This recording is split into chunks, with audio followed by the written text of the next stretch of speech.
Boa noite de novo, pessoal. Bom estar com vocês aqui para a gente continuar a série Um Novo Olhar sobre a Igreja.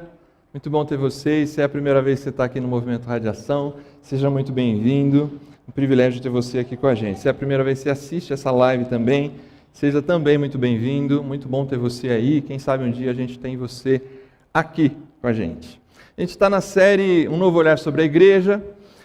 Essa série nós começamos na semana passada e esse vídeo ficou bem interessante. Eu acho que é diferente de todos os vídeos que a gente já fez aqui no Radiação, porque a gente brinca justamente com essa possibilidade de você olhar e ver uma coisa diferente do que ela realmente é e não enxergar direito o que ela realmente é a partir da sua percepção.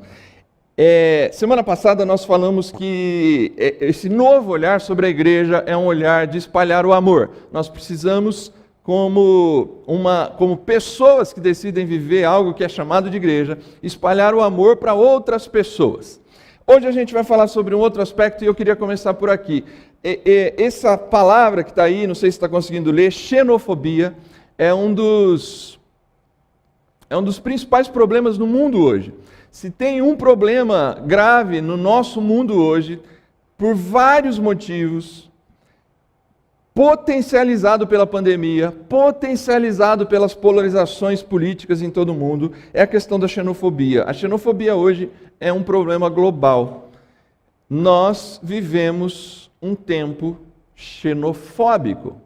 Se você não sabe o que é xenofobia, é atitudes ou preconceitos, comportamentos que rejeitam, excluem, frequentemente difamam pessoas com base na percepção de que eles são estranhos ou estrangeiros à comunidade, sociedade ou identidade nacional. Qualquer tipo de exclusão que a gente faça de uma pessoa por raça, por cultura, por geografia, a gente poderia caracterizar como xenofobia. Ele é um problema mundial grave, mas ele também acontece assim, não somente por causa de estrangeiros. A gente traria a xenofobia para dentro de Campinas, para dentro do Brasil, quando a gente se refere a alguém que mora em outra região de uma forma pejorativa, ou quando a gente fala de alguém que mora perto da gente, mas ou tem uma outra cor, ou tem uma outra cultura, ou se veste de um jeito diferente de nós, ou tem uma outra religião, uma outra crença. De alguma forma, essas práticas são xenofóbicas. São práticas xenofóbicas. E a xenofobia, que alcança raças, alcança culturas, mas alcança também estilos. Hoje a gente tem brigas imensas por conta de estilos culturais, até às vezes musicais. Você se coloca diante de uma situação em que o país vive hoje, por exemplo, e que eu acho que essa música do Nat Roots, eu não sei nem de quando é essa música, eu não sei se alguém conhece essa música do Nat Roots, eu não sei nem quem conhece o Nat Roots. A Cris conhece, né, Cris? Você gosta, né, Cris? Tem gente lá atrás que gosta também. Oi, Malu, você quer tocar bateria? Pega aí, Renata. Quem planta preconceito, racismo e indiferença não pode reclamar da violência. Não sei se você já ouviu essa música. Quem planta preconceito, racismo e indiferença não pode reclamar da violência. Uma das formas de lidar com a xenofobia é essa.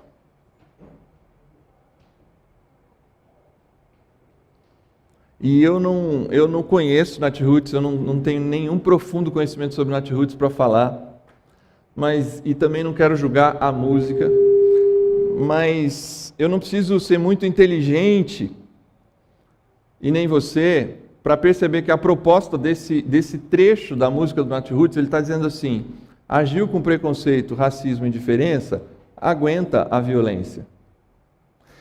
Isso está nas nossas ruas, isso está nos nossos bairros, isso está nos nossos condomínios, isso está ali na favela. Essa realidade, ela é presente na sociedade, uma sociedade que oprime por racismo, indiferença, preconceito, seja ele de qual nível for, racial, de gênero, religioso, cultural, não importa.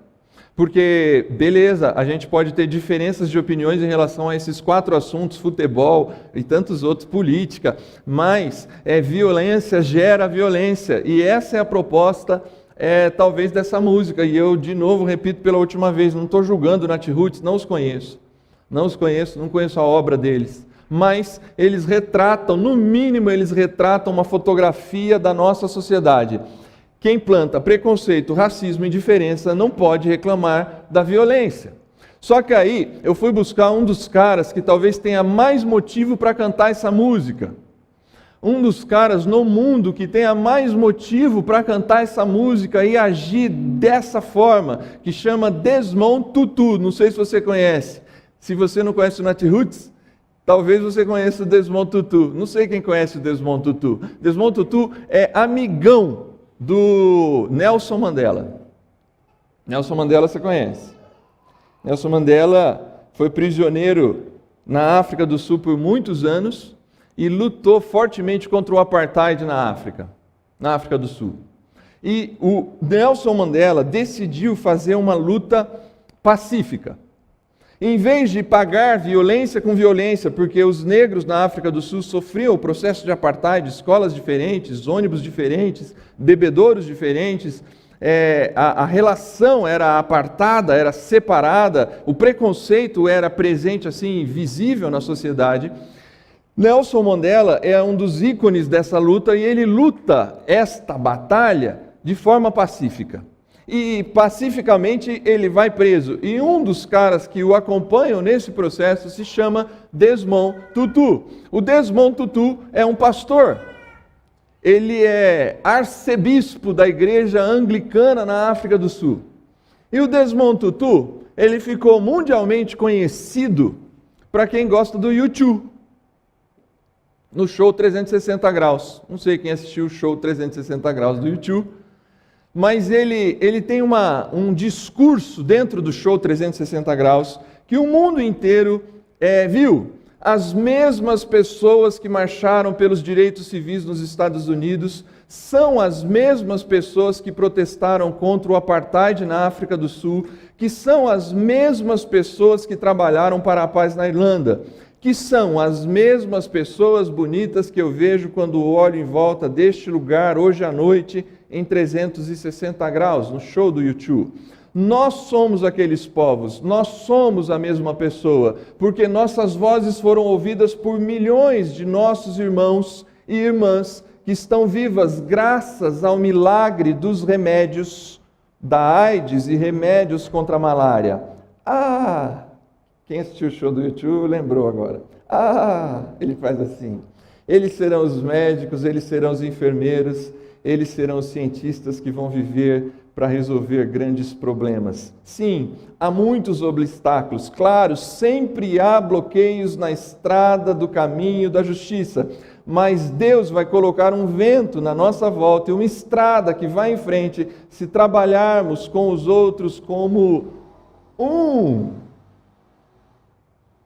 E aí o YouTube entrou cantando a música One.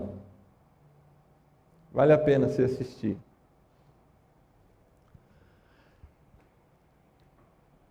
Quem planta preconceito, indiferença e violência, ou melhor, quem planta preconceito, não sei o que, e indiferença, pode ir se acostumando com a violência. O Desmond Tutu, ele diz assim, no dia em que nós trabalharmos como um, isso vai acabar. No dia em que nós entendemos que a gente está todo mundo do mesmo lado, isso vai acabar, porque as mesmas pessoas que lutam as lutas da África são as mesmas pessoas que lutam as lutas da Irlanda e são as mesmas pessoas que estão aqui hoje. E ele vai fazendo esse discurso para dizer que a gente está no mesmo barco. Por que eu começo falando disso? Para falar sobre um novo olhar sobre a igreja. Para te lembrar, a definição que eu trouxe na semana passada é que igrejas são pessoas em movimento, que caminham juntas ao redor e em direção a Jesus, dispostas a espalhar o seu amor, incluir mais e mais pessoas, ajudando umas às outras a tê-lo como alvo e que alimentam a esperança no presente e no futuro. Nós falamos de espalhar amor e hoje a gente vai falar sobre incluir mais e mais pessoas, mas eu tenho por vezes que a igreja cristã, no mínimo a brasileira, por vezes ela tem se comportado de tal maneira que eu chamaria de algo parecido com xenofobia. Igrejas, por vezes, comunidades religiosas, por vezes, se tornam comunidade das pessoas parecidas. Comunidade das pessoas que precisam ser muito iguais, porque se ela for um pouco diferente, ela não encontra encaixe ali. Ela não encontra encaixe porque parece que aquele lugar é feito para pessoas que são A ou B, que são de um jeito ou de outro. Esse é um grande desafio que a gente tem de pensar igreja não como um lugar, mas como pessoas em movimento que estão em redor e em direção a Jesus, que espalham o seu amor e incluem mais e mais pessoas. Ou a gente pensa desse ponto de vista, ou as pessoas vão continuar dizendo o que dizem das igrejas. Às vezes exageradamente, às vezes com razão. Eu quero trazer para vocês esse olhar hoje para a igreja, um novo olhar sobre a igreja, pessoas incluindo pessoas. Tem uma frase de um teólogo, Dietrich Bonhoeffer. Ele é um alemão que viveu também numa outra circunstância também de muita perseguição e que ele poderia agir com a mesma violência. Ele viveu na Alemanha nazista, mas essa é uma outra história. Mas eu só quero destacar uma frase dele. Ele fala assim: igreja só é igreja quando é para os de fora. Igreja só é igreja quando é para os de fora. A igreja é o único movimento que não é do pessoal que está dentro, mas é do pessoal que está fora, porque igreja é um movimento de pessoas ao redor e em direção a Jesus que espalham o seu amor e incluem outras pessoas. E aí eu queria ir junto com vocês na carta de Tessalonicenses, que está acompanhando a gente, para ler esse texto que vai ajudar no capítulo 2 a gente pensar esse processo. Sim, Paulo, ele escreve para essa igreja. Paulo é quem plantou, é quem fundou, é a primeira pessoa que chega lá com um grupo de cristãos para, pela primeira vez, incluir as pessoas da cidade de Tessalônica. Se você quiser conhecer um pouco mais sobre a cidade de Tessalônica, assista o primeiro episódio da série, que está lá no YouTube ou está no Facebook. Mas o texto diz assim, Paulo está dizendo assim: sentindo assim tanta afeição por vocês, olha aí o amor que está presente no capítulo 1, está presente no capítulo 3 e aparece no capítulo 2, sentindo assim tamanha afeição por vocês, decidimos dar-lhes não somente o Evangelho de Deus, mas também a nossa própria vida, porque vocês se tornaram muito amados por nós. Também agradecemos a Deus sem cessar, pois ao receberem da nossa parte a palavra de Deus, vocês a aceitaram não como palavra de homens, mas segundo verdadeiramente como palavra de Deus, que atua com eficácia em vocês, os que creem. Porque vocês, irmãos, tornaram-se imitadores das igrejas de Deus em Cristo Jesus que estão na Judéia. Perceba o que Paulo considera imitar as igrejas. Perceba o olhar sobre a igreja que Paulo traz nesses versos. Vocês sofreram da parte dos seus próprios conterrâneos as mesmas coisas que aquelas igrejas sofreram da parte dos judeus, que mataram o Senhor Jesus e os profetas e também os perseguiram. Eles desagradam a Deus e são hostis a todos. Percebe que o sofrimento está ligado ao fato de que tem gente que é hostil ao movimento de pessoas que tenta incluir pessoas espalhando o amor de Deus. Eles desagradam a Deus e são hostis a todos, esforçando-se para nos impedir que falemos aos gentios e estes sejam salvos. Dessa forma, não vão sempre completando a medida dos seus pecados sobre eles. Finalmente veio a ira. Esse texto tem um lado pesado, mas ele traz um olhar sobre esse aspecto muito interessante. A primeira coisa que eu queria destacar com vocês é que incluir pessoas precisa ser intencional.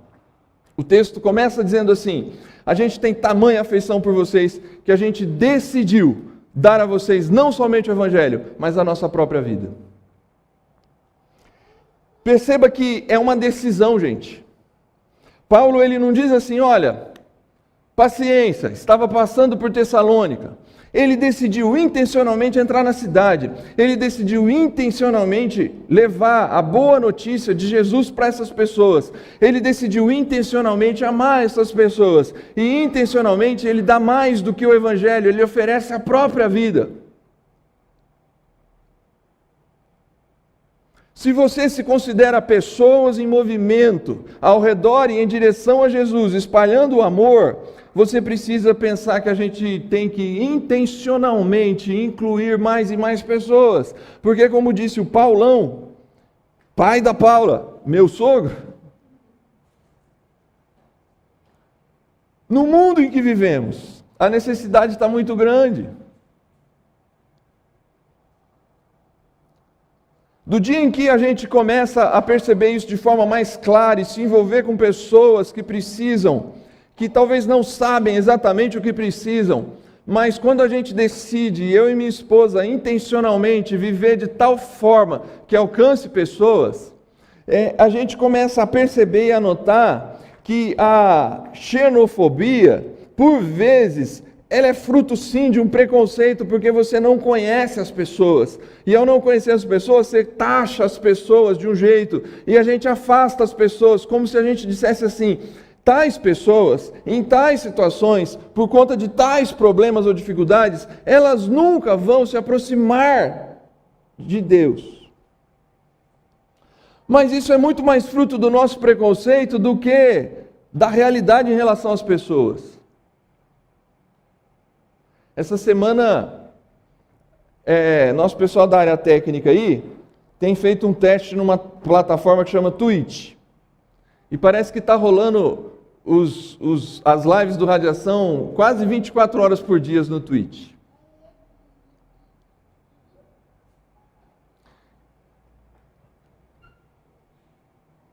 E a gente recebeu esse comentário de alguém que assistiu no Twitch. Soube agora há pouco, porque a gente conseguiu contato com essa pessoa, que ela estava assistindo 3 horas da manhã sem sono. Creio que algum dia na minha vida eu vou me sentir feliz. Eu tenho 19 anos. Dizem que estou começando a minha vida agora. Para mim eu só perdi tempo. Porém ainda vejo esperança. Por mais que tenha vontade de deixar tudo para o lado, por mais que eu carregue só limões. Quem acompanha a Radiação sabe que culto que encontra, ela estava assistindo.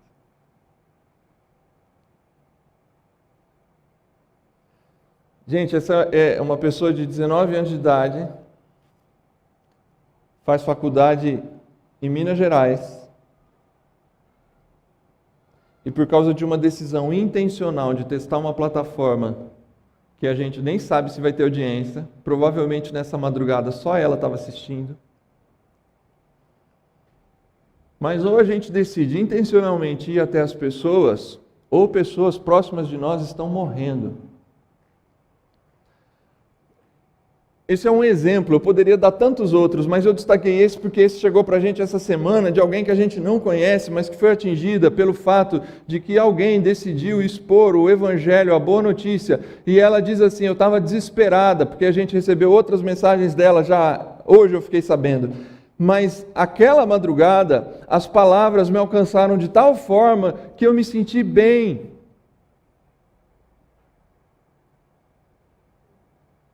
Eu não sei se a gente vai ver essa pessoa nunca aqui, porque ela está longe da gente. Eu nem sei se ela vai continuar acessando o Twitch vendo, eu não sei se ela vai ouvir hoje eu falando aqui, porque ela sabe quem ela é. E se estiver ouvindo, eu queria que você soubesse que eu estou à sua disposição para conversar o dia que for preciso. Mas eu queria dizer que tem pessoas assim do seu lado. Eu queria dizer que tem pessoas assim próximas a você, na sua faculdade, no seu trabalho, naquele lugar que você chega para tomar um café, com as pessoas que você... Existem pessoas do seu lado com essas carências emocionais, precisando de alguém para intencionalmente decidir ser luz. Só que a gente, por vezes, não tem esse olhar. A gente acha que aquilo... que não precisa, que vai incomodar, que ninguém vai entender. A decisão é nossa, intencional, de entender que tem pessoas precisando próximas de nós, e a gente precisa intencionalmente. Paulo diz assim: eu tenho tamanha afeição por vocês, que eu decidi não só dar o Evangelho, mas a minha própria vida. Eu disse semana passada, e isso sempre é um tiro no pé, mas eu vou continuar dizendo, porque eu prefiro dar o tiro no pé do que mentir. Isso aqui não é igreja. Igrejas são pessoas em movimento que decidem espalhar o amor de Deus e incluir mais e mais pessoas, que apontam Jesus como alvo e alimentam a esperança no presente e no futuro. Isso é ser igreja. Se você é igreja, aí sim, a gente está conversando a mesma coisa. Mas não é isso, não é um espaço como esse, ou um espaço mais com cara de igreja do que esse, que faz igreja ser igreja. Igreja é ter a decisão intencional de saber que tem gente de 19 anos, de 25 anos, de 50 anos, de 70 anos, precisando de ajuda. E a gente não faz absolutamente nada. Isso não depende de evento, não depende de programa, não depende de estratégia. Depende única e exclusivamente de mim e de você. Porque às vezes a gente espera o programa, né? A gente está aqui vivendo Sementes para a Cidade, a gente vai falar dele no final. Mas às vezes a gente espera acontecer o programa. Nesse dia, tal dia, a gente vai em tal lugar fazer tal coisa. Decida intencionalmente fazer a diferença, porque pode ter gente perto de você precisando. Incluir pessoas é transformador. O texto vai dizer assim: porque a gente pregou para vocês a palavra de Deus e vocês não receberam como nossa palavra, mas como palavra, como ela realmente é, palavra de Deus, que atua com eficácia em vocês. E aí, nesse sentido, aí eu volto a tirar o tiro no pé e dizer como é importante esse tipo de ambiente de pessoas reunidas. Porque é no convívio de pessoas, incluindo pessoas, que acontece o processo da transformação. O que transforma é a palavra. O que transforma é aquilo que Deus faz no coração. Só que, quando Paulo diz assim: eu amo vocês, Tessalonicenses, e olha, que eu amo tanto vocês, que eu decidi andar com vocês, e eu mandei Timóteo para vocês. E eu estou atento ao que está acontecendo entre vocês. Essa relação de pessoas que incluem pessoas, oferecendo a possibilidade da boa notícia, ela é uma relação transformadora. Nós não sabemos o poder da transformação que significa andar junto. Ande junto. Ofereça para pessoas andar junto dela. Mas eu não consigo trazê-la na minha igreja, eu não consigo levá-la no radiação. Ande junto com ela, ande junto com ela, ande junto com ela, até você incluir ela com outras pessoas que estão andando juntos ao redor e em direção a Jesus. Porque somente fazer o trabalho intencional é necessário, mas o foco do trabalho intencional é a transformação.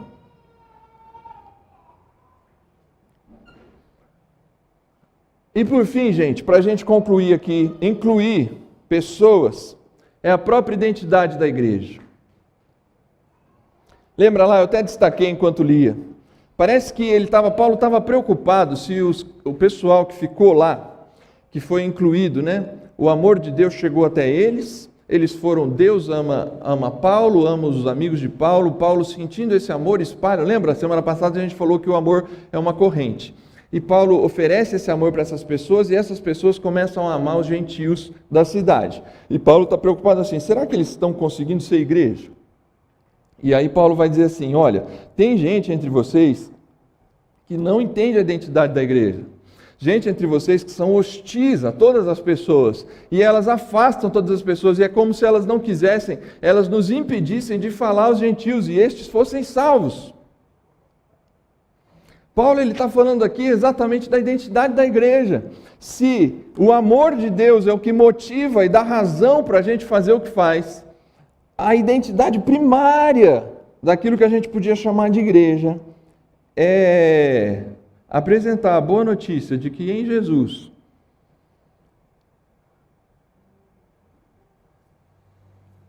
caiu o muro de separação entre Deus e os homens. Que em Jesus, os meus erros e os seus erros foram abolidos. É anunciar o que a Paulo anunciou aqui enquanto lia o Salmo 36. Toda a humanidade pode encontrar abrigo debaixo das asas de Deus. Essa é a é a identidade da igreja.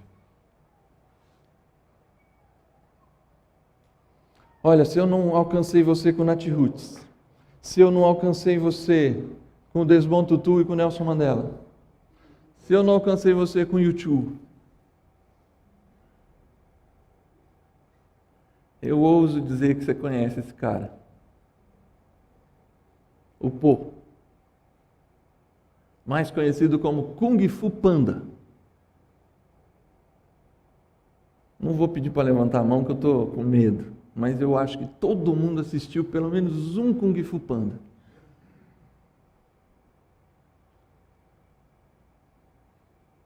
Essa tela não estava nas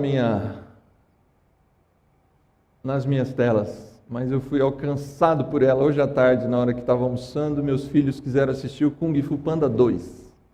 E eu cheguei na sala com meu prato para comer, exatamente na cena em que o povo falava assim para o seu pai adotivo, não é spoiler, né, gente? Ele fala para o seu pai adotivo: agora eu sei quem eu sou. Agora eu sei quem eu sou. Ele fala no filme, e aí eu prestei atenção nessa frase, porque eu tinha acabado de fazer essa tela e parei para almoçar. Incluir pessoas é a identidade da igreja, é saber quem você é. Aí eu sento na sala e eu ouço a frase: agora eu sei quem eu sou.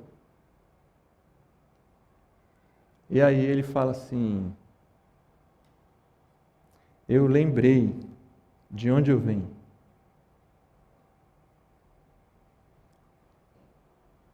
Eu sempre sonhei com o meu vilarejo.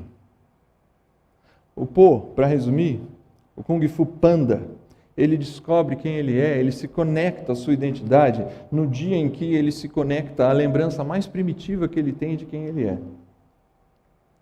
E aí eu fui tentado a colocar essas telas aqui para reforçar o que eu estou falando, porque a lembrança mais primitiva do que é ser igreja, ela começa no primeiro livro da Bíblia, quando Deus chama o primeiro homem a ser pessoas, incluindo pessoas, saindo de um lugar, indo em movimento para outro lugar, e isso daqui é como se fosse a lembrança mais primitiva do que é ser igreja. Então o Senhor disse a Abraão: saia da sua terra e do meio de seus parentes, da casa do seu pai, e vá para a terra que eu vou te mostrar. Essa é a lembrança mais primitiva que a gente pode ter de igreja, mesmo que você não conhecesse, mas eu queria te trazer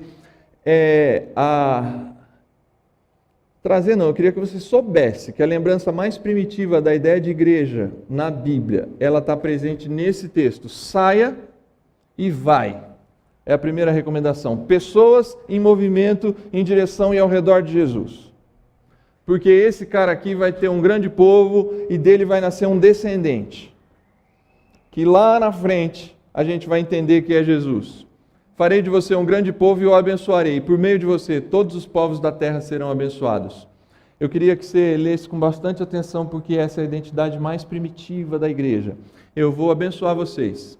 E geralmente igrejas evangélicas em geral, talvez até algumas católicas, movimentos religiosos em geral são massagem para o nosso ego. Movimentos religiosos em geral são massagem para falar que a gente vai ficar bem, que a gente vai ser abençoado, que a nossa vida vai dar certo e que nada vai dar de errado.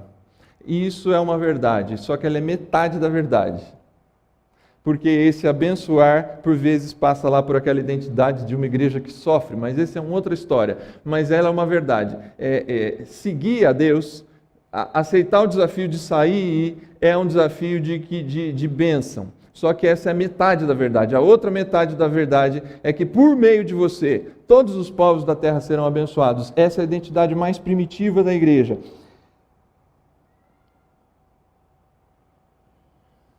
Desfrutar do cuidado e do amor de Deus. E entender que à medida em que eu desfruto do cuidado e do amor de Deus, eu sou instrumento, eu sou meio pelo qual todas as famílias da terra podem ser alcançadas. Todas as pessoas podem ser alcançadas. Não há xenofobia na igreja. Igreja é lugar de inclusão. Igreja é um processo inclusivo, dos de fora para dentro.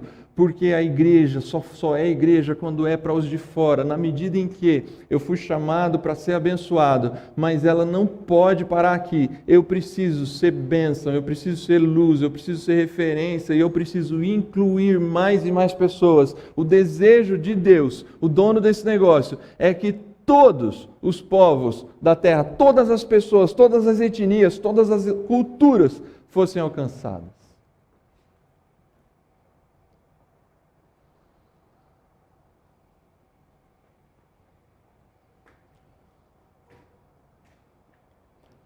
Pessoas estão precisando ao redor de você, seja intencional.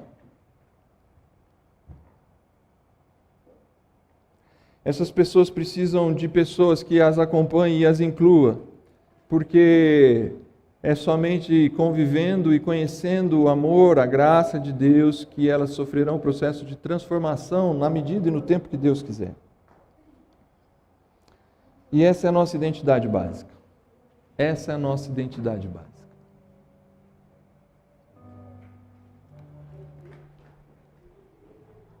Eu te desafio aqui a gente a pensar nesse finalzinho aqui, no seu olhar. Geralmente a gente olha a igreja assim, ó. Igreja é a nossa casa.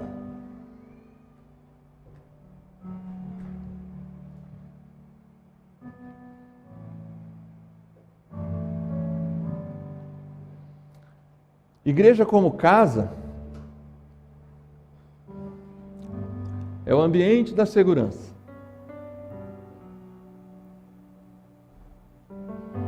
Onde eu estou com pessoas boas como eu, onde meus filhos estão protegidos daquelas crianças que não são tão educadas quanto os meus.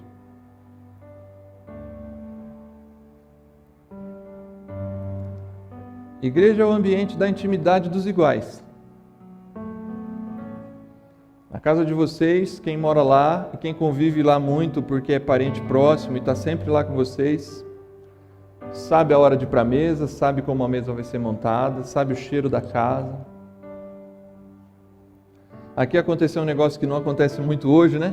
A gente levantou na hora de apresentar a criança e quando a gente sentou, a Paula pediu para a gente levantar de novo. Esse foi sempre um dos nossos desafios quando a gente pensa no movimento radiação. É que as pessoas às vezes não sabem essa hora de senta e levanta que acontece em igreja. Mas os íntimos sabem. E o que interessa são os íntimos, porque é minha casa, e se é da minha casa é do meu jeito. E é bom que seja assim, na minha casa é do meu jeito. É bom que seja assim na minha casa. Só que casa, quando a gente pensa em igreja, é isso aqui, ó. O mundo todo. A gente tem uma mania de falar, nós, principalmente cristãos, pastores usam muito essa expressão, viver no céu. Mas eu acho que é claro, para quem conhece um pouco de Bíblia, e se não é claro para você, eu queria te esclarecer hoje. Não sei se você sabe, mas a vida que a gente chama de eterna, que vai acontecer depois que Jesus voltar, ela não acontece no céu, não sei se você sabe disso. Aqui. Planeta Terra.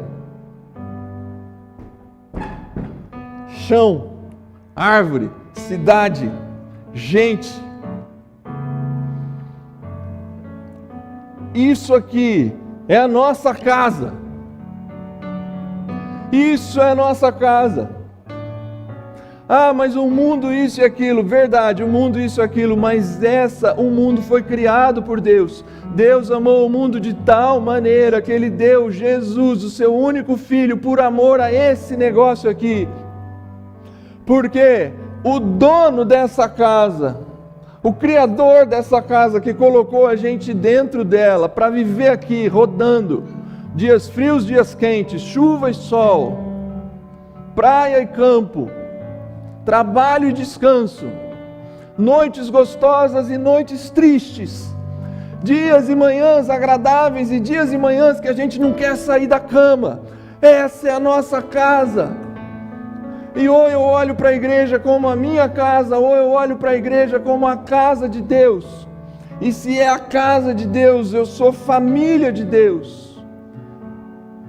E se a gente é família de Deus, a gente está em busca de pessoas que incluem pessoas. Aí já não é mais ambiente da intimidade dos íntimos, mas eu decido amar quem Deus ama. Eu decido amar quem Deus ama. E parece, só parece, que Deus decidiu amar aqueles que mais precisam.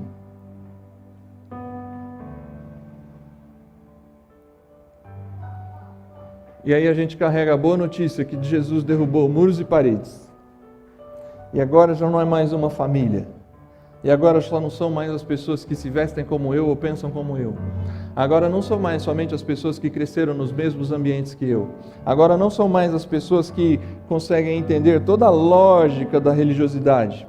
Mas a boa notícia de Jesus, o novo olhar sobre a igreja, é entender que pessoas precisam incluir pessoas, porque Jesus derrubou todos esses muros, derrubou todas essas paredes e decidiu cuidar de nós. E decidiu cuidar de nós não para a gente ficar no nosso cômodo, quietinho, sem envolvimento com o resto do mundo. Mas, aliás, se você percebeu no texto, ele diz assim: eles estão aumentando a ira de Deus. Não reconhecer a identidade de incluir pessoas é talvez desagradar a Deus da forma mais intensa. É deixar de amar quem Deus ama. Que Ele nos ensine, nos ajude a prestar atenção que tem gente perto de nós precisando e que a gente seja a diferença na vida dessas pessoas, para que elas conheçam a boa notícia de que o relacionamento e a experiência com Jesus não é somente para aquelas pessoas que conhecem os códigos, mas são para aquelas pessoas que precisam do amor e da graça de Deus. Deus te abençoe.